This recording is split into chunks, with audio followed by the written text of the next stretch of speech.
Muy buenas tardes. La OTAN ha revivido, ha salido de su muerte cerebral. Lo dice Emmanuel Macron, el mismo que autodiagnosticó esa muerte cerebral a la OTAN allá en 2019, en noviembre de 2019, en una entrevista en The Economist.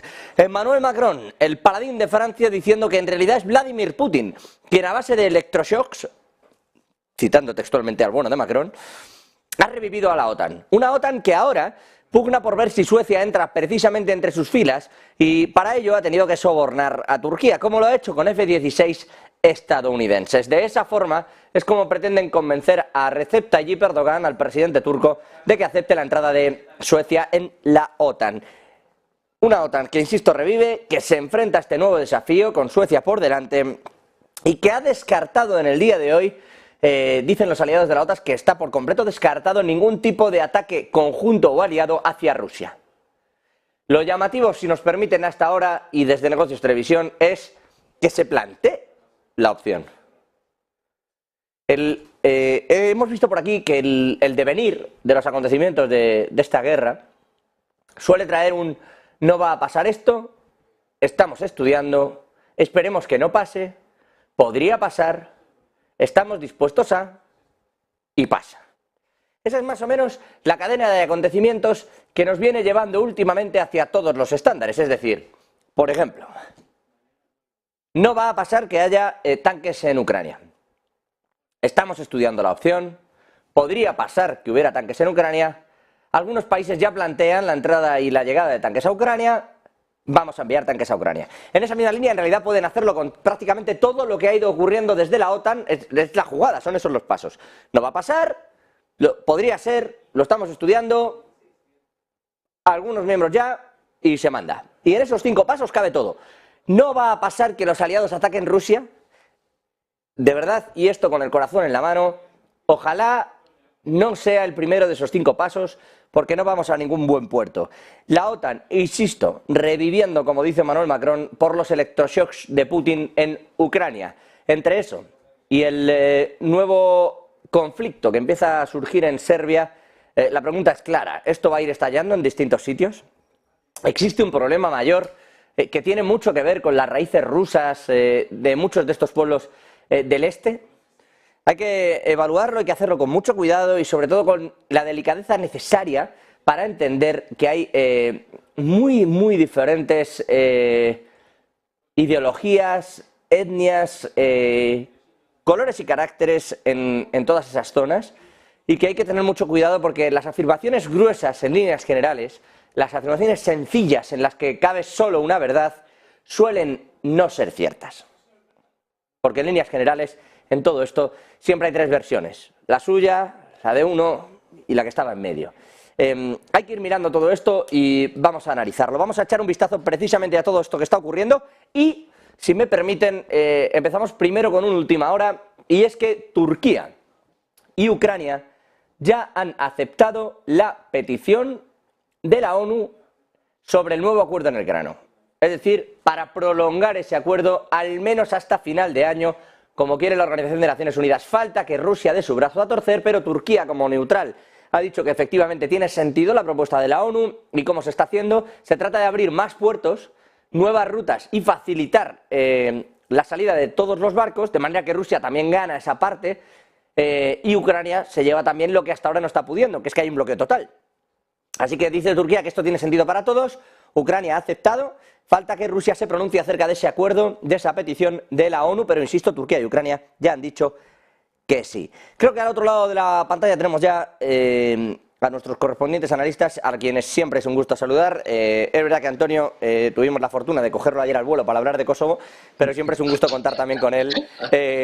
Antonio Alonso, empezando por ahí, profesor adjunto de Historia del Pensamiento de la Universidad de San Pablo. Muy buenas tardes, ¿cómo está de nuevo? Vaya, justo ahora. Nada, se te escucha, se te escucha. Está también, como pueden ver, también en esa pantalla, Luis Rodrigo de Castro, Relaciones Internacionales del CEU, y a su lado también Fernando Moragón, experto en geopolítica especializado en Rusia, Asia Central y China. Asia Central y China. Buenísimas tardes también a los dos, Luis, Fernando. Encantado como estar contigo y en tu programa y unas tardes muy movidas, por lo que veo. Muy movidas, muy movidas. No sé si por empezar por esto último del grano, ¿esto va a ir a alguna parte? Lo digo porque se habla mucho de si la sequía sí, la sequía no. La sequía es evidente que está afectando ya a los cultivos actuales. Y no hay un acuerdo del grano, hay mucho que se va a echar a perder, porque en estos días, con la parálisis que ha habido en muchos barcos que tenían ya el grano cargado y que vamos a ver qué ha pasado con eso, pero decía, la ONU propone extenderlo mínimo hasta final de año, con esa teoría y abriendo nuevos puertos. Ucrania y Turquía pasan por ahí, están por labor. Rusia, ¿qué va a decir? ¿Cómo veis esta cuestión del grano rápidamente, Fernando? Pues mira, yo muy rápidamente. Primero, esto me recuerda mucho lo de la sequía en época de Franco. No sé si, bueno, como yo soy un diplodocus de hace 1000 años, en la época de Franco siempre estaban con la pertinaz de sequía. Es decir, la culpa la tenía siempre la sequía, no es que se hubieran hecho mal los cultivos y tal. Pues seguimos con lo mismo, como en época de Franco. La pertinaz sequía es la culpa del hambre en el mundo. Estoy simplificando mucho, al final, esto del grano, si funciona, es decir, si el objetivo al final es los países que tienen problemas alimentarios en África, en Latinoamérica, donde sea, pues vale. El problema es que hasta ahora lo que ha servido es fundamentalmente para rellenar las despensas de los países europeos. Entonces, claro, eso no. Que es una de las cosas que se han quejado los rusos. Luego, al final, el tema de los fertilizantes, los rusos ya están haciendo una política paralela. Es decir, por ejemplo, donando cantidades determinadas de fertilizantes, especialmente a países africanos, ¿no?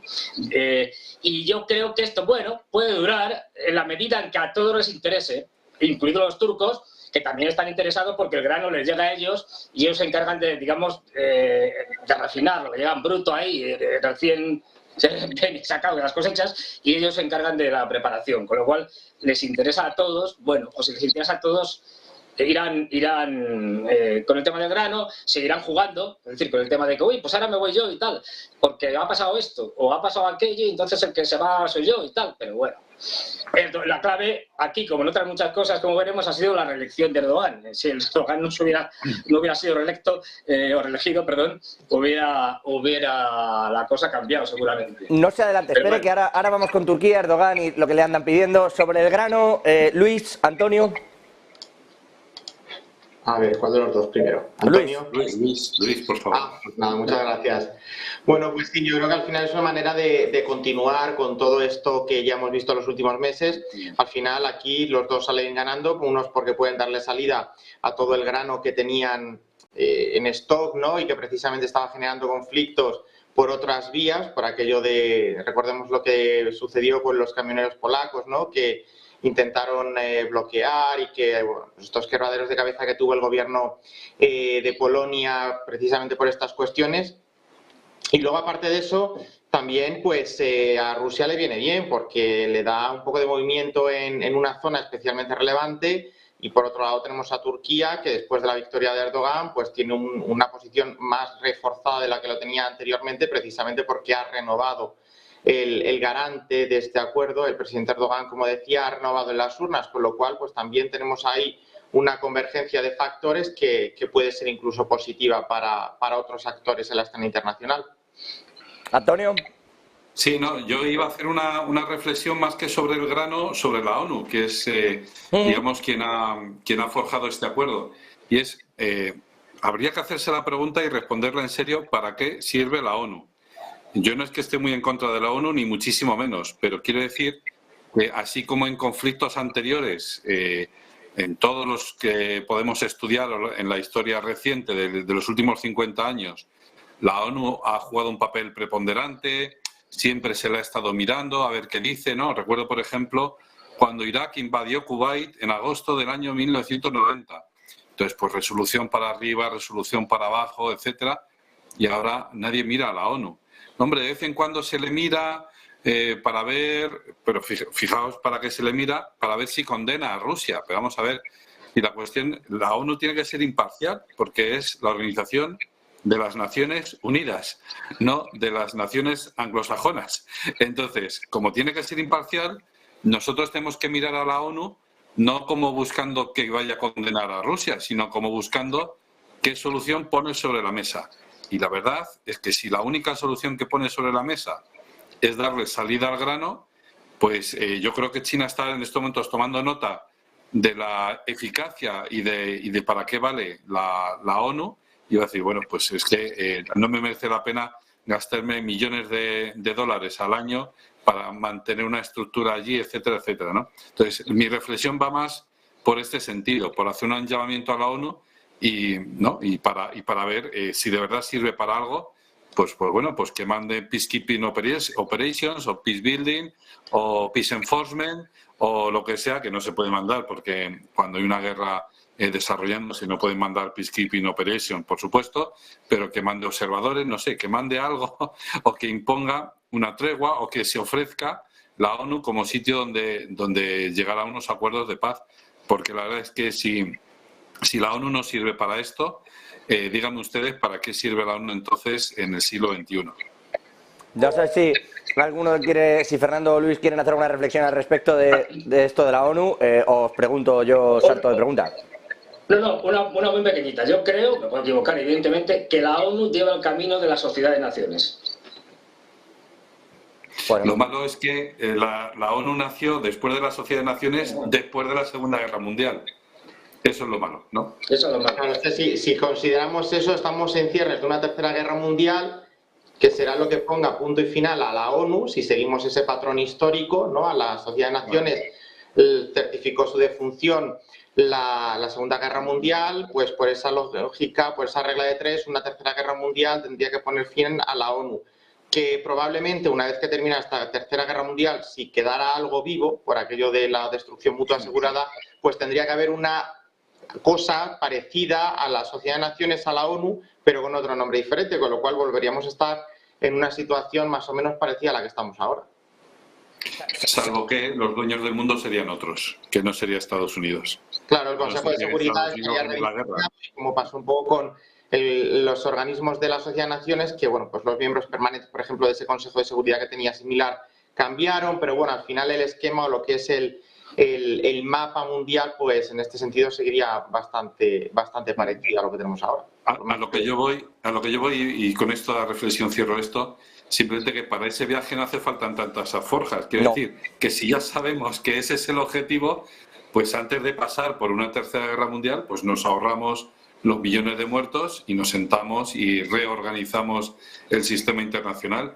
Pero de verdad, a lo mejor yo es que me han criado así y yo soy muy antibelicista y tal. Yo tengo muchos amigos militares, pero precisamente mis amigos militares lo que pretenden es evitar la guerra a toda costa, precisamente por eso, porque conocen la guerra de primera mano y conocen lo que es el sufrimiento y el dolor y... O sea, los corresponsables de guerra conocen una parte, pero el militar que ha estado botas sobre el terreno sabe lo duro que es eso, ¿no? Si me permite, incluso los corresponsables de guerra, yo no conozco a ninguno que haya vuelto y haya dicho me encantaría que hubiera otra, ¿eh? Claro. Y conozco también unos cuantos. Quiero decir que no es que este corresponsal de guerra diga, oye, pues como hay noticias, a mí me encantaría hablar de otra cosa, ¿eh? No les voy a engañar. O sea, me gusta, tengo muchísimos hobbies. Pero más allá de esto, efectivamente, en esa línea de lo que dice Antonio, preguntaba a alguien por el titular que hemos puesto, ¿no? El título que hemos puesto en el canal, para que lo esté siguiendo en la transmisión a través de YouTube, que por qué esto de que descartan atacar Rusia. Bueno, descartan porque lo han dicho hoy, desde la propia OTAN, le han preguntado y han dicho que descartan que los aliados vayan a atacar Rusia. Entonces, a mí me surgió una duda, y procedo a preguntárosla directamente porque lo estaba diciendo yo en la entrada, mientras os esperaba, que llevamos ahí como un proceso de 5 pasos que se viene dando continuamente, ¿no? Que es, descartamos dar tanques.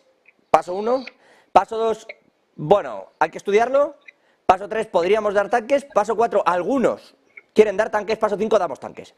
Entonces, siguiendo ese paso lógico de los 5 pasos, claro, a mí lo que me preocupa no es que digan que descartan atacar a Rusia, porque claro, eso puede acabar, pues me permite la expresión, como el Rosario de la Aurora. Lo que me preocupa es que de pronto, después de haber visto estos 5 pasos repetidamente en la guerra en Ucrania varias veces, de pronto sale otra vez y parece que se cuela en la agenda la posibilidad de que alguien vaya a atacar a Rusia. Y entonces un servidor se asusta porque dice, bueno, primer paso.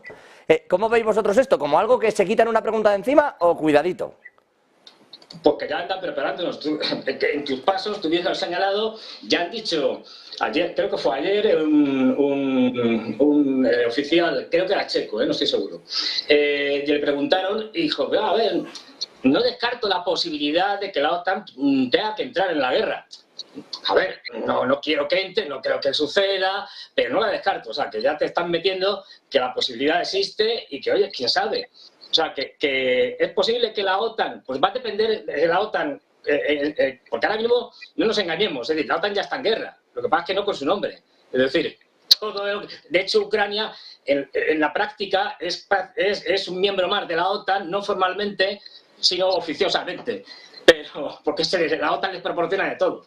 Con lo cual, y los rusos además lo han dicho, oye, vosotros, los europeos, los de la OTAN y tal, los americanos, os consideramos beligerantes. Ahora no hacemos nada, pero en el futuro ya veremos. Este es el problema, ¿no? Que cada vez nos acercamos con la escalada que van provocando los aliados de la OTAN a ese escenario.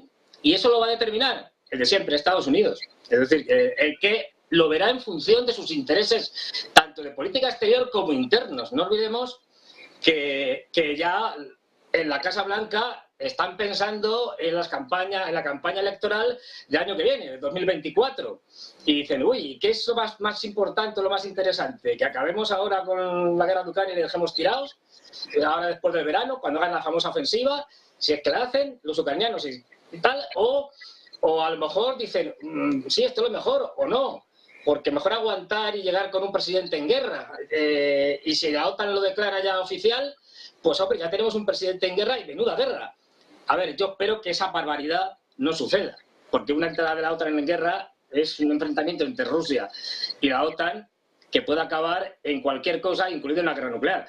Pero no descartemos, porque como tú bien has dicho, es que ya lo están señalando. Luis, ¿también ves esos pasos o tú crees que simplemente se quita la pregunta de encima? Yo voy un poco más a una posición un poco más escéptica de la que comentaba Fernando. Es decir, yo es que creo que la OTAN ahora mismo no está en condiciones de entrar de lleno. Primero porque no es deseable desde el punto de vista internacional, porque eso supondría ya la certificación del estallido de la Tercera Guerra Mundial. Sí que es verdad que coincido con Fernando en que la OTAN no está de lado en el conflicto, está suministrando armas a Ucrania y en ese sentido sí que es parte de la guerra, ¿no? Pero una entrada de lleno de la OTAN en la guerra de Ucrania, primero sería un suicidio, sería cambiar o adentrarnos en un terreno desconocido y terrorífico, porque no sabemos hasta qué punto podemos aguantar, es decir, pone en desafío y en jaque todo lo que es el sistema de la sociedad internacional tal y como lo conocemos a día de hoy. Y en tercer lugar, precisamente por lo que avanzabais también, y es que Estados Unidos ya entra dentro de ese periodo electoral. Aquí en España, en España y en Europa estamos acostumbrados a que el periodo electoral dura 2 meses, 2 y medio, ¿no? Un poquito si van calentando motores. Pero es que en Estados Unidos la maquinaria electoral se pone como mínimo en marcha un año antes. Es decir, las elecciones están previstas en noviembre del 24, pero ya hay candidatos que están recaudando fondos para su campaña, candidatos que ya están avanzando sus posiciones. En el Partido Republicano tenemos ya alguno que le has hecho... un poco está intentando hacerle la cama, entre comillas, a Donald Trump. Tenemos a Ron DeSantis, a Nikki Haley, es decir, que todo esto, en el momento en el que se pasa el ecuador de la campaña en Estados Unidos, todo se empieza a mover. Y Estados Unidos ahora, por la dinámica interna de la elección presidencial, entra en una coyuntura en la que difícilmente el presidente vigente podría defender una posición así precisamente cuando va a una reelección que va a ser difícil de ganar. Antonio. Sí, no. Bueno, y un par de cuestiones. Una pregunta. ¿La OTAN podría afrontar una guerra a gran escala como la que se presenta adelante si se enfrenta contra Rusia? ¿Tiene armamento suficiente, munición suficiente? ¿Puede afrontar una campaña del tipo Kosovo, una región chiquitita dentro de Serbia, más o menos? ¿Puede afrontar con muchísimas dificultades unos enfrentamientos en Afganistán, con muchísimos líos? Pero una guerra a gran escala, si ellos mismos lo están diciendo, dice, bueno, si es que el armamento que tenemos, vamos a ver, no se lo podemos dar a Ucrania por si acaso nosotros necesitamos o porque realmente tampoco estamos en una forma, no estamos en forma como para poder responder a un enfrentamiento a gran escala. Eso está claro. A lo mejor estoy equivocado y no sé, y sí que tenemos armamento. Y la segunda cuestión es esto que has dicho antes.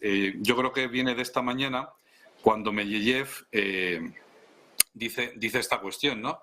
Dice, bueno, he oído que nos han dicho que nos pueden atacar, ¿no? Que pueden atacar territorio ruso. Que sepan que a partir de ahora... Directamente a von der Leyen y compañía en una conferencia de prensa, claro, a raíz de estas declaraciones de Dmitry Medvedev. Claro, dice, a partir de ahora los militares, los soldados británicos son objetivos de guerra. Bueno, pero esto... Claro, son objetivos legítimos. Pero lo eran ya, ¿no? Tras la cesión de los Storm Shadow. Sí, por eso. También y esto también hay que recordarlo, la gente que todavía es incrédula y dice, bueno, es que esto son muchas fake news. Vamos a ver, Ucrania a día de hoy, ¿está atacando Mariupol, sí o no? No, es que es una ciudad ocupada por Rusia y no sé qué. ¿Está atacando Ucrania Mariupol, sí o no? ¿Está atacando Donetsk, está atacando Lugansk, sí o no? Entonces, ¿son fake news o no son fake news? Yo invito a la gente a que esto lo mire. Y es muy gracioso porque uno de los portavoces de la Casa Blanca, ya no sé si es un portavoz de defensa o de qué, le preguntaron, bueno, y entonces, perdón, ustedes no se comprometieron a no atacar territorio ruso, pero están hablando de atacar Crimea. Y dice, bueno, es que Crimea es parte de Ucrania. ¡Boom! O sea que sí, que está en sus planes, por supuestísimo, hacer una operación militar para recuperar Crimea. Y eso, insisto, podemos discutir, perdón, todo lo que queramos, pero a día de hoy es considerado territorio ruso.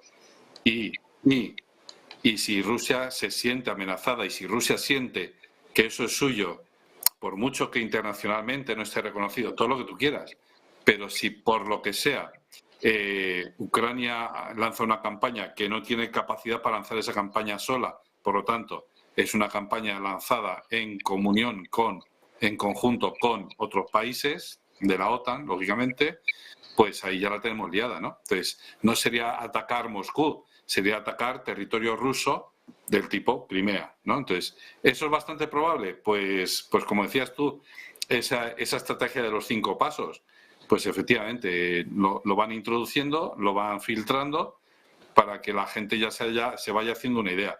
Yo, desde luego, con toda la gente que hablo, de aquí, de Asia Central, desde luego no están muy contentos con esa opción. Todo el mundo, incluso los chinos, lo que quieren es que esta guerra acabe ya y volver a la normalidad. Ya hemos tenido suficiente con el COVID, pues queremos volver a la normalidad, ¿no? Sí, además, de verdad. Problema, si me permites una cosa muy breve, es... ¿quieren los norteamericanos volver a la normalidad? Porque mi respuesta es no. Fíjate que lo que pasa con Ucrania. Utilizan a Ucrania y además países que han utilizado para debilitar a Rusia. ¿Por qué no, en un siguiente paso, utilizamos al resto de Europa para debilitar a Rusia? ¿Que Europa va a quedar hecha un desastre y como un solar?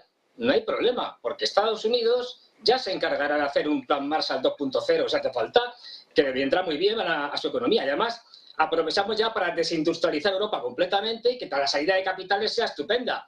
Y habrá que rearmarlos, con lo cual les colgamos el F-35, que es una birria de avión, pero que es carísimo. Es decir, ¿por qué Estados Unidos va a decir necesariamente que no a la escalada, que no a la intervención de la OTAN? Es posible. Pues precisamente sobre la OTAN os quiero hacer un par de preguntas y luego quiero hacer un segundo bloque. Me gustaría hablar bastante, además, de lo que está ocurriendo en Kosovo. Ya hicimos un breve adelanto ayer con Antonio, pero sí que quisiera extenderme un poco sobre lo que puede ocurrir en particular allí y si esto puede extenderse, ¿no?, a otras regiones de esa parte del este de Europa. Pero decía, por cerrar esto de la OTAN, 2 asuntos en uno.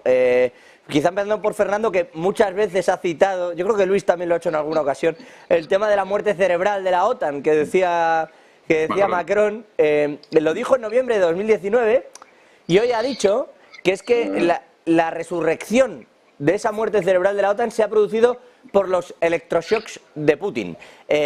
Claro, con todo y con esto, esa es una de las preguntas, es ¿qué opináis de esto? Y la otra, lo digo por dejárosla ya planteada, ¿va a entrar Suecia en la OTAN a cambio de los F-16 en Turquía por parte de Estados Unidos? Bueno, a ver, yo primero, lo primero es que yo, si fuera un paciente, no me pondría nunca en manos del señor Macron, porque si llega y lo primero que me hace, el primer diagnóstico que me hace es que tengo muerte cerebral, o sea, que estoy muerto, y luego va y dice que he resucitado, mala cosa. Es decir, mal médico es el señor Macron, en este caso haciendo afirmaciones sobre geopolítica o sobre relaciones internacionales. O sea, nos ha demostrado su absoluta incompetencia. Es decir, este señor no sabe de lo que habla, porque ya digo, está diciendo cosas contrapuestas. No se puede, lo siento, es decir, todavía no se ha conseguido resucitar a nadie, digamos, con muerte cerebral completa. Esto da una idea de lo primero, aparte de los ignorantes analfabetos, que son los políticos europeos, que se lo he dicho muchas veces, nos da una idea de lo perdidos que están. Es decir, que no saben dónde están ni en la situación en que se encuentran. El señor Macron, el de la muerte cerebral de la OTAN, imaginemos, cuando lo dijo, tenía que haber sido consecuente y haber dicho, pues si la OTAN está muerta, ¿para qué seguir en la OTAN? Y tendría que haberse salido. Ese famoso estratega, que es el señor Macron, no lo hizo. Una prueba más de su subordinación, de su vasallaje a Estados Unidos. Ahora, si ha resucitado la OTAN, pues tendría que lanzarse a la carga directamente contra los rusos, puesto que la ha fortalecido gracias a los electroshock del doctor Putin. Es decir, y bueno, esperemos que no lo haga, pero quién sabe. Es decir, que puede que sea el siguiente en proponer algún tipo de arma nueva con tus famosos 5 pasos, que ya van a hacer historia, te lo digo, José, tus famosos 5 pasos, y esta es la gente que nos dirige. Es decir, esto es lo grave, ¿no? La OTAN no es que esté muerta cerebral, la OTAN lo que va ahora, lo que está haciendo ya desde hace tiempo es destapar lo que es un gran mito. Y ha pasado, sobre todo, fundamentalmente, lo podemos ver con muchas cosas, pero fundamentalmente el gran arma defensiva antiaérea de Estados Unidos, desde la noche de los tiempos casi, bueno, desde la Primera Guerra del Golfo, sobre todo. Los Patriot, a la primera, una batería de Patriot fuera de combate. Acaban de retirar la segunda que tenían. Es decir, porque eso no da una idea de lo que es la OTAN. Pero como a los americanos esto no les importa, porque son prácticamente una isla desde el punto de vista geopolítico, pues la primera les fue muy bien, la Primera Guerra Mundial, la segunda, te cuento, ¿por qué no la tercera? Es decir, Rusia, como además es un actor responsable, no va a salir tirando bombas nucleares a diestro y siniestro, con lo cual ellos pueden seguir escalando. Y ya veremos. Otra cosa es lo que pueden hacer los rusos, que no hace falta tirar bombas nucleares para hacer alguna que otra jugada a los norteamericanos, como por ejemplo dejarle la iniciativa, que es lo que están haciendo ahora, a los ucranianos, que hagan la famosa ofensiva de primavera-verano y que posiblemente le va a salir mal, porque no tienen la capacidad para ello. Además es lo más difícil, que los rusos hagan un contraataque y a partir de ahí que la cosa lo dejen semicongelado hasta el verano que viene. Y el verano que viene, cuando el ejército ucraniano esté desgastadísimo y ya esté a punto de colapsar, si no ha colapsado, entonces lanzar una verdadera ofensiva por parte de los rusos en verano, justo en la antesala de la campaña electoral, de la campaña electoral norteamericana para elegir presidente. Menudo regalo para Biden. O sea que hay muchas cosas en juego. Pero vamos a centrar, Luis, el asunto Macron Sí. y el asunto F-16 y Suecia por separar estas dos cuestiones. A ver, yo sí que es verdad que voy a romper una lanza a favor de Macron, ¿vale? Y que, sin que sirva de precedente, pero sí que es verdad que la situación internacional que teníamos respecto a la OTAN en el verano, cuando Macron dijo eso en el 19, era totalmente diferente a la que tenemos a día de hoy. Sí que es verdad que, bueno, podemos entrar a discutir si fue un poco aventurado, si fueron las declaraciones que un presidente puede hacer o no. Bueno, eso es otro tema, ¿no? Pero sí que es verdad que en el 19 la OTAN parecía que estar, bueno, pues hibernando, ¿no? Parecía que era algo que estaba bien que estuviera o no, pero bueno, pues que no tenía mucho sentido que continuara, ¿no? Al final, bueno, pues estaba para alguna reunión ministerial, para algún programa conjunto, es decir, algo que, sobre todo después de la caída de la Unión Soviética, pues no había tenido que rediseñarse, readaptarse a la nueva situación, pero parecía que no estaba llamado a desempeñar ese rol bélico que responde a su ADN, ¿no? Y sí que es verdad que aquí la agresión a Ucrania pues ha cambiado todo esto, ha supuesto una mutación de esta pacificidad en el seno de Europa y, bueno, pues la OTAN ha demostrado ser un instrumento eficaz, o por lo menos por parte de algunos Estados miembros sigue siendo percibido como un salvavidas, igual que lo es la Unión Europea en algunos sentidos. Es decir, formar parte de este club supone estar, entre comillas, a salvo de ciertas agresiones. Por ejemplo, los países bálticos están tranquilos porque saben que, bueno, pues no son nada relevantes en cuanto a tamaño, capacidad económica frente al vecino ruso, pero se sienten un poco a salvo porque están dentro de un paraguas mayor que es la OTAN, que es la Unión Europea, y aquí es un poco, pues, en este sentido la OTAN, la Unión Europea, sería como el anuncio ese del primo de Zumosol, es decir, espera que llamo a mis amigos y vienen y te plantan cara, ¿no?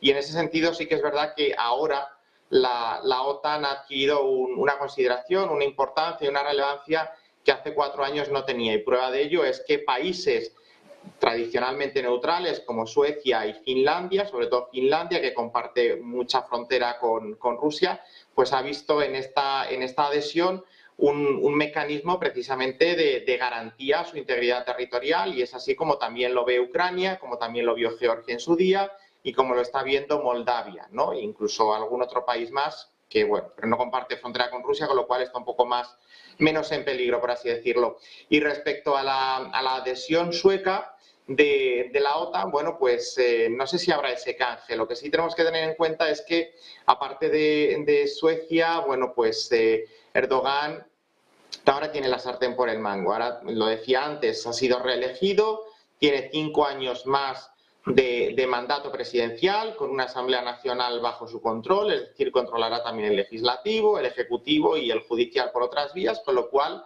se hará lo que Erdogan quiera. Erdogan presionará, extraerá todo lo que pueda extraer de Suecia, pero si Suecia no se cansa en este camino, yo creo que a largo plazo, medio-largo plazo, sí podrá acabar entrando en la OTAN, porque de alguna manera se encontrará la forma que Erdogan acabe aceptando. Erdogan también tiene que encontrar la forma de argumentar, la forma de vender esto en el interior del país, pero yo creo que a largo medio plazo sí Suecia podrá entrar, bueno, siempre pero y no tan largo y medio plazo, Luis, que estamos hablando de que parecía una condición, no lo sé, lo digo porque cuando se hablaba de ese desbloqueo de los F-16, en un principio pedían F-35, pero dijo Blinken que esto no era posible. Y ya se ha dicho que están dispuestos a enviarlo y que han hablado, o sea, esto lo ha dicho Anthony Blinken, el secretario de Estado norteamericano, que lo han hablado y que parece que tras las conversaciones Turquía está dispuesta a ceder esa entrada, o sea que yo ya no lo fijaría tan a largo plazo. Bueno, pero es que además de los aviones hay cuestiones que Erdogan ha ido vendiendo, hay cuestiones como la de los refugiados kurdos, etcétera, etcétera, que todo eso en la sociedad turca, por lo menos en el interior de Turquía, tiene que ser reargumentado por parte de Erdogan, con lo cual no es que yo, cuando a lo mejor me he referido a medio largo plazo, no estoy hablando de 10 años, es que en el corto plazo, pues un mes, pero quizá en unos 6 meses, bueno, pero es que no son solo la cuestión de los aviones, obviamente eso puede que empiece a descongelar la situación, pero hay otras cuestiones que precisamente son las que ha utilizado Erdogan, como por ejemplo cuando la quema del Corán, es decir, esa islamofobia manifiesta o supuesta en Suecia, bueno, cómo todo esto le da la vuelta, ¿no? Es decir, no es solo una cosa, sino que también yo creo que hay que tener en cuenta ese argumentario que el presidente turco ha construido y que ahora tendría que desmontar. Claro, sí, que tiene un buen charco porque ha intentado hacer de puente entre dos lugares, le ha servido incluso cuando se ha hablado del acuerdo del grano, está haciendo de intermediario Turquía, pero evidentemente el asunto de la mezquita, por ejemplo, y del ataque al Corán en Suecia, le vino fantástico para no dejar entrar a Suecia y quedarse a medias tintas, las cosas como son, pero claro, de eso se va saldando, te van dando los Estados Unidos algunas cuestiones que pedías y que son millonarias, y ahora habrá que verlo, porque Erdogan es verdad que hace de puente, pero no tiene malas relaciones con Estados Unidos. Antonio, respecto a esto y a esa muerte cerebral de la OTAN. Sí, bueno, yo estoy un poquito en la línea de lo que dice Luis, que efectivamente hace 4 años la situación era una y hoy la situación es completamente distinta, ¿no?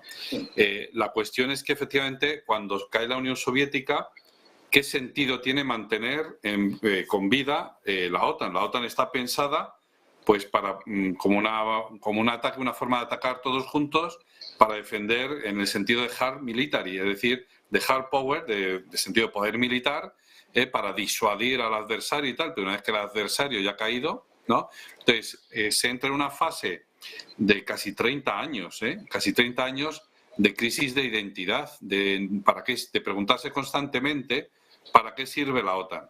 Entonces, de repente, así, milagrosamente, aparecen las guerras balcánicas. Ah, bueno, pues mira, la OTAN, ¿ves? Ya se ha ido la Unión Soviética, pero nos es muy útil para mantener la paz aquí en el entorno europeo y tal. Milagrosamente también aparece Afganistán. Ah, pues mira, la OTAN sirve para proteger Europa y luego para organizar misiones fuera de área. Y nosotros aquí en España nos estamos preguntando si Ceuta y Melilla entran o no entran en el Tratado del Atlántico Norte, cuando Afganistán creo que se sale un poco fuera del mapa, ¿no? Entonces, pues bueno, en fin, son estas disquisiciones filosóficas que nos dan por pensar los españoles, cuando no tiene ningún sentido, porque está bastante claro que es una cuestión de voluntad política, de decisión política y punto. Y bueno, pues también pues surgen otros conflictos. Entonces, la OTAN puede servir para esto. Entonces, en estos últimos 20 años también pues han ido probando en otros campos, que si la lucha contra el terrorismo, y es que la lucha contra el terrorismo no se puede utilizar. Parece que teníamos algún problema, pero cada vez que le suelo interrumpir, suele recuperarlo. Así que yo no sé si... Sí, así que adelante. Ahí estamos. Sí, es que pasa, suele pasar tal cual. Le dejo justo y según le voy a interrumpir porque se ha quedado congelado, aparece de nuevo Antonio. Entonces, decías, te has quedado en el asunto de la lucha contra el terrorismo y no quisiera yo que nos quedáramos sin esa reflexión. Sino que en la lucha contra el terrorismo no es eficaz, no son eficaces los medios militares. Eso no es que lo diga yo, es que lo reconocen los propios militares y cualquiera que haya visto un poquito eso. Es decir, para hacer una incursión rápida, quirúrgica y destruir un campamento de entrenamiento y no sé qué, pues bien, se puede hacer. Pero a largo plazo no se puede sostener la lucha contra el terrorismo con medios militares. Tienen que ser policiales, judiciales, culturales, sociales, etcétera. Una panoplia bastante amplia de la lucha contra el terrorismo. ¿Se puede luchar contra el terrorismo en el Sahel con medios militares? Pues hasta cierto punto sí, pero ya digo, tiene una serie de limitaciones. Entonces la OTAN empieza a reflexionar y dice, bueno, ¿para qué sirve la OTAN? Pues para luchar contra el cambio climático. Tócate las narices. O venga, vamos a luchar contra la violencia de género. Hombre, vamos a ver. Entonces de repente, así por casualidad y tal, pues de repente le viene Dios a ver, o le ha venido la Virgen a ver, ¿no? Dicen. Y entonces, pues encuentran el tema de Ucrania y Rusia. Entonces parece que Rusia le da la excusa. Bueno, aquí hay que... Yo recuerdo de vez en cuando este dicho que es que para un martillo cualquier clavo que sobresale, ahí va, ¿no? Ahí va el martillo, ¿no? Entonces yo no sé si es tanto que de repente aparece como que, bueno, pues precisamente para esto hemos creado la OTAN, ¿no? Para que aparezcan este tipo de cuestiones y de repente han aparecido, genial.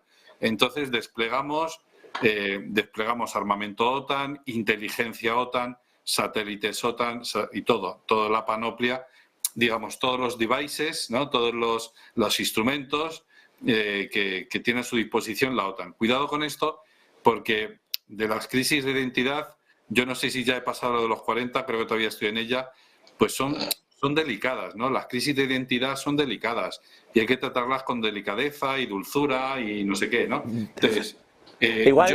yo no es que quiera que desaparezca la OTAN, Fernando, yo creo que sí, pero yo tampoco es que sea muy contrario a la OTAN. Yo por mí, pues eso, que la OTAN siga y nos gastamos el dinero en esto y tal, pero lo que hay que preguntarse es ¿para qué sirve la OTAN? ¿Para qué queremos la OTAN? Y la respuesta que sale prácticamente automática a día de hoy, hombre, lo más obvio es Rusia, vale, pero no penséis que es Rusia. Es decir, la cuestión es que para lo que se quiere la OTAN no es para acabar con Rusia, ni limitar a Rusia, ni doblegar a Rusia. Es otro escenario, es otro escenario bastante más lejano que el Atlántico Norte. Es más bien por el Pacífico Norte por donde está el escenario de la OTAN futura. Y esto es así, es decir, nuestro gran enemigo militar no es Rusia, creo yo, Es decir, el día de mañana, cuando los americanos o los británicos más bien se cansen de la guerra de Ucrania, hacen las maletas y dicen, bueno, pues ya está. Es decir, hasta aquí hemos llegado, hemos hecho todo lo posible, hemos aguantado hasta el último ucraniano y aquí paz y después gloria. Ni no se piensen ustedes, a mí me hacía mucha gracia porque ayer iba a una charla sobre relaciones internacionales, pues yo también acudo como oyente, porque uno se tiene que nutrir también. yo le preguntaba al ponente, bueno, ¿y cómo ve usted el final y qué propondría usted? Y claro, dice, bueno, pues que se retiren de Crimea. Bueno, Crimea a lo mejor se la pueden quedar los rusos, hacemos un referéndum, cosa que ya se ha hecho, pero bueno, hacemos un referéndum y tal. Es decir, Crimea a lo mejor hay que negociarla, pero el Donbass y eso que se vayan de ahí. Y no dijo nada de, y entonces a Putin hay que sentarle en un tribunal y tal. Es decir, que ya la gente del establishment, vamos a decirlo así, pues ya se va dando cuenta de cuáles son las limitaciones de esta guerra, que es imposible ganarle la guerra a Rusia. Yo no sé, poned todos los titulares que queráis ya en este vídeo de YouTube. Es imposible ganarle la guerra a Rusia. De verdad, es imposible. Y no es que lo diga yo, es que lo dice hasta la gente del más establishment, de la que sigue la propaganda oficial y todo lo que queráis, ¿no? Pero es imposible. Yo le pongo si quieres de titular, Antonio, pero no. Bueno, poned lo que queráis, quiero decir. Pero no. La cuestión, y ya con esto acabo, la cuestión es que eso está clarísimo. Vamos a abandonarles a los ucranianos. Sí. Porque cuando un político occidental y ciertos políticos mucho más dicen no os abandonaremos jamás, significa que ya están preparando la cuenta y tal, ¿no? Es decir, me acuerdo de Nixon. No es que me acuerde, es que lo he estudiado, claro. Me acuerdo de Nixon que le dice a los vietnamitas, no os preocupéis, que nosotros estaremos con vosotros, vamos, hasta que haga falta. Y a renglón seguido abandonan. Cuidado.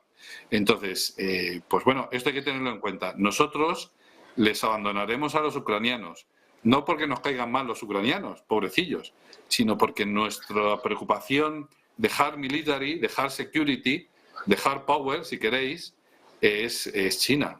No es Rusia. Y yo te diría, venga, si me permite, José, sí, Fernando. Muy rápido, una cosa más. La OTAN es algo que se crea hace mucho tiempo, en la Guerra Fría, y que ahora, en un tiempo que es totalmente distinto, con un mundo completamente distinto, es una organización disfuncional. Y la prueba la tenemos, por ejemplo, en Afganistán. 20 años luchando para perder. La OTAN perdió en Afganistán, como dice no me acuerdo quién, contra unos cabreros. Es decir, que estaban paseando cabras, que eran los talibanes, la mayoría de ellos analfabetos, y ha perdido. Imagínate con Rusia. Que luego aquí Ursula von der Leyen y Borrell se talibanicen, es decir, se radicalicen y bueno, se conviertan en unos psicóticos favorables a la guerra a ultranza, eso ya es una cuestión de las élites dirigentes europeas. Pero ha demostrado lo que es, algo incompetente. Y esto ya más allá de que te guste o no la OTAN, que no funciona. Y lo que no funciona se tira a la basura. De momento, si me permiten, ahí están. Y, hombre, citar a Nixon como abandono, yo lo entiendo, pero Nixon no era de fiar ni comprando el pan. Tampoco... ¿Y Biden? Ya, pero que Nixon, si le compro algo a Nixon, miro bien el cambio. Quiero decir que tampoco era una cosa que hubiera que descubrir la rueda con Nixon. Bueno, pero era el presidente de Estados Unidos. O sea, bueno, que no, y el cargo. Que no estuvo involucrado en ningún escándalo, Antonio. No, apenas. Le iba a decir, saltando de esto, que no me quiero ir sin preguntarles, está hablando John Kirby y Karine Jean-Pierre, enseguida iremos con ello, porque seguro están tocando ese tipo de temas, pero quisiera preguntarles a los tres, empezando por Luis, que en esta última ha estado más comedido, el asunto de Kosovo, lo que estamos viviendo allí, ayer exponía un poco el conflicto, Antonio explicaba lo que viene ocurriendo desde hace unos meses, desde el 99 y qué posición tomaban ciertos países, hay hasta 100 naciones, si no me equivoco, algo más, reconociendo Kosovo, otras tantas no, entre ellas mencionaba bien Antonio España, y exponía un poco el caso. Pero la pregunta ya no es cómo se ha llegado hasta aquí, que lo hemos visto a través de unas elecciones, sino cuál va a ser la resolución, porque Serbia no está dispuesta a aceptar esto que dice la OTAN de las elecciones han sido así y así te lo tienes que comer. Claro, no, y aquí además, bueno, aparte si Antonio lo contó, pues seguro que lo contó bien. En el caso de Kosovo hay 5, no solo España, hay 4 Estados miembros más, por ejemplo, entre ellos Chipre también, que no han reconocido a Kosovo, con lo cual esto también bloquea las negociaciones de adhesión de lo que es, bueno, como estamos en España y España no lo reconoce, vamos a seguir diciendo una provincia autónoma, ¿no? Es decir, el territorio no independiente de Kosovo, por así decirlo, no quedar un poco bien ante los medios. Pero más allá de eso, aquí hay que añadir otra variable y es que, bueno, aparte de que ese norte de Kosovo puede ser visto como un elemento desestabilizador del interior del país o del territorio o la puerta de entrada, que Serbia quiera controlar por la puerta de atrás, nunca mejor dicho, la provincia rebelde, pero es que aquí tenemos el factor de que, bueno, está Estados Unidos, pero también en la escena internacional, y lo estamos viendo en esto que está pasando en Ucrania, tenemos siempre que considerar la Unión Europea, que también está un poco con esa particularidad que decía, pero tenemos a Rusia y China, y Rusia y China tampoco reconocen a Kosovo. Es decir, los otros dos grandes o los otros dos actores que podrían decir algo, pues no reconocen en absoluto a Kosovo, precisamente porque, bueno, en el caso de China, si está insistiendo en la integridad territorial del país, en que Taiwán es China, en que tiene que volver a ser China, pues sería un disparate que dijera lo contrario en Kosovo, con lo cual tampoco va a moverse de ahí y va a seguir un poco con esa postura filoserbia. Y en el caso de Rusia, pues pasa un poco lo mismo. Es que es verdad que aquí con cuestiones territoriales Rusia muestra esa ambivalencia, ¿no? Pero Rusia siempre ha sido un aliado tradicional, primero de Yugoslavia, ahora de Serbia. Rusia va a seguir respaldando las posiciones serbias, con lo cual aquí el gobierno serbio se ve fuertemente respaldado por esos dos hegemones, ¿no? Por otra parte, enfrente tiene a Estados Unidos y a la Unión Europea, que a la Unión Europea le está diciendo negocia, normaliza relaciones, y Estados Unidos ya va manifiestamente, sí que es verdad que ha tenido unas declaraciones un poco de toque de atención a Kosovo, pero no se va a separar del apoyo a Kosovo que ha venido demostrando desde que se declaró desde que se autodeclaró la independencia. Con lo cual, ¿cómo puede terminar esto? Bueno, pues esperemos que no termine de la manera tradicional en los Balcanes.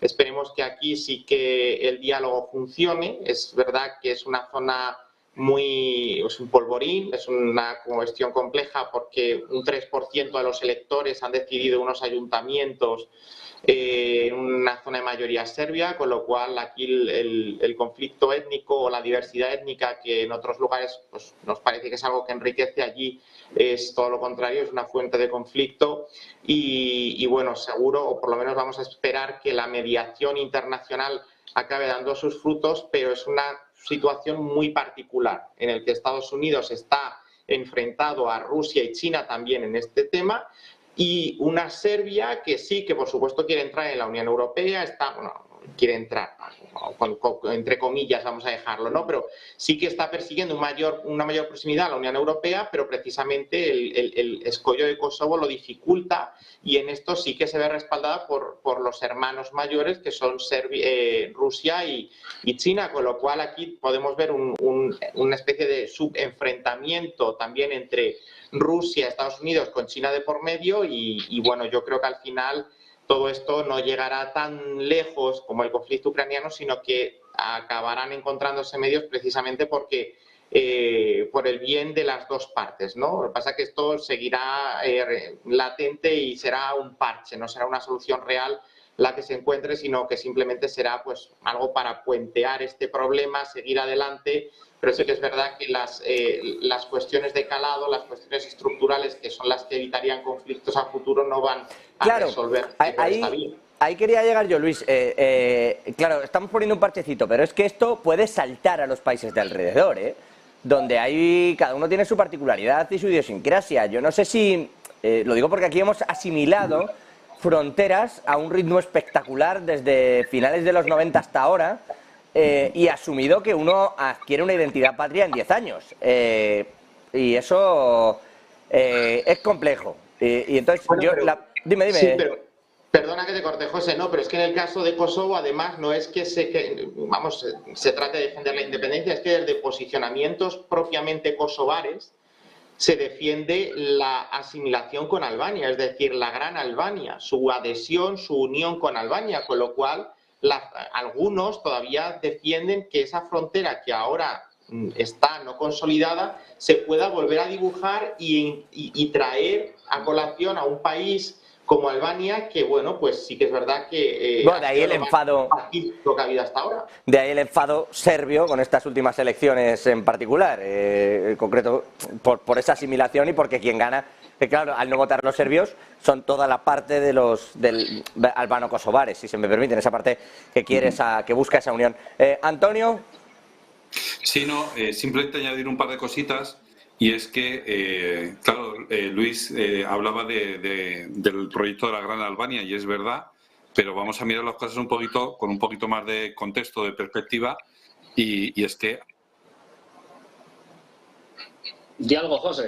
En el argumento que utilizaba Luis, es que, claro, el sentimiento nacionalista es mucho más importante en Kosovo que no, digamos, la perspectiva económica de, jo, qué bien que me voy a meter en un sitio que me va a promover, que me va a proporcionar una serie de beneficios económicos y tal.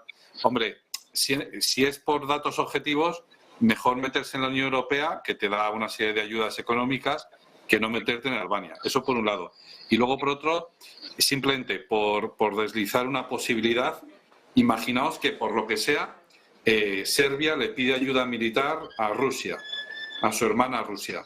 Y entonces tenemos soldados rusos en misión de paz, porque la Organización del Tratado de Seguridad Colectiva es una organización de seguridad regional con capacidad de organizar misiones de paz, cuidado, así como la OTAN puede hacerlo en Kosovo, la Organización del Tratado de Seguridad Colectiva creo que también puede hacerlo, si no estoy equivocado.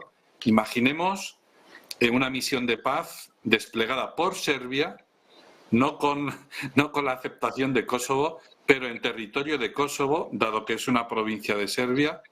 Imaginemos un despliegue de una misión de paz de los rusos en territorio donde está todavía la KFOR, es decir, la misión de la OTAN para Kosovo. Cuidado, porque aquí pueden saltar chispas, efectivamente, ¿no? Y como decía un amigo mío, está Europa como para que a un archiduque se le atasque un coche, ¿eh? Es decir, que efectivamente...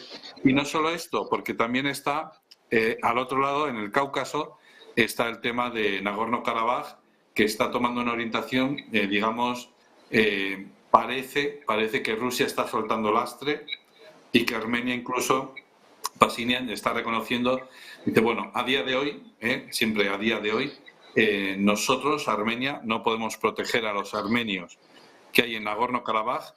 Ojo, recordemos que en este conflicto de Nagorno-Karabaj, España también le da la razón a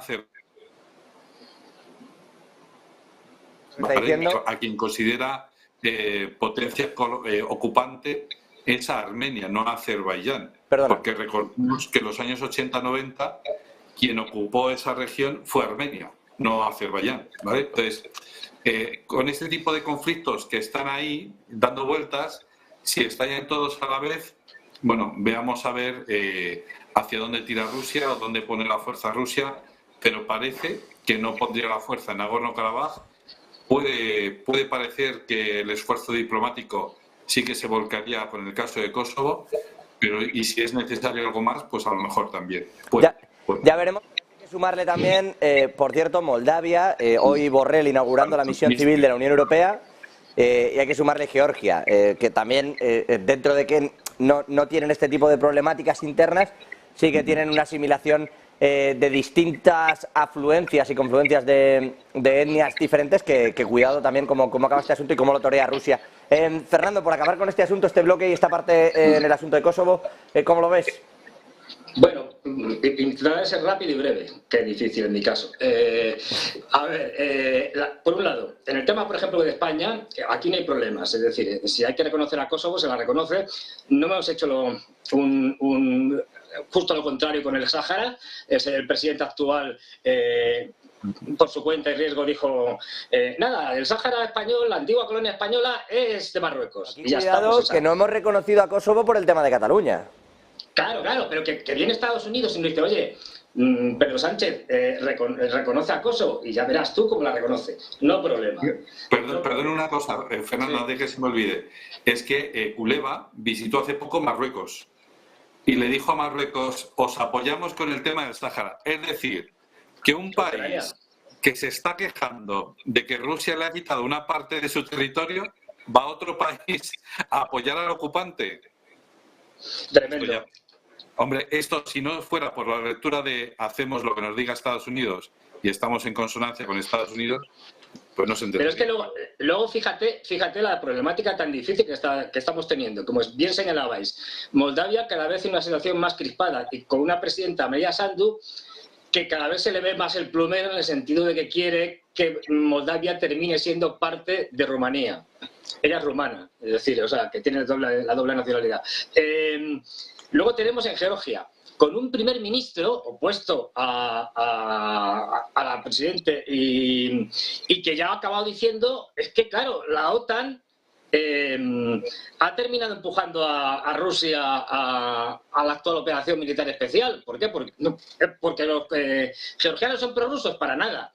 Pero hay un gobierno responsable al que ya le han montado un intento de